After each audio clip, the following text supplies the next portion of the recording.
If you want to translate WhatsApp messages into another language, this video will show you exactly how to do it.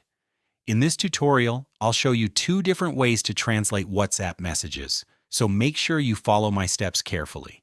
Let's say I'm having a conversation with somebody, and they send me a message in German, Spanish, French, or other languages. One of the things which I can do to translate the message is by long holding that message, and then you should see a little Translate option.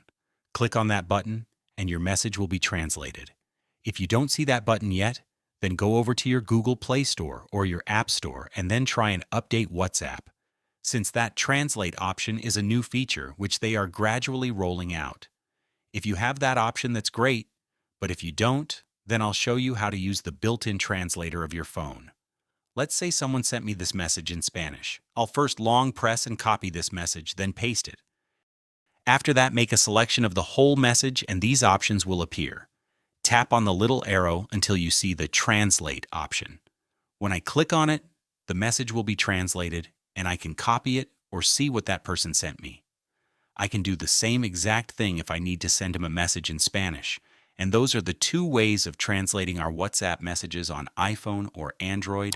Hit that like button if this video helped you out, and I will see you in the next one.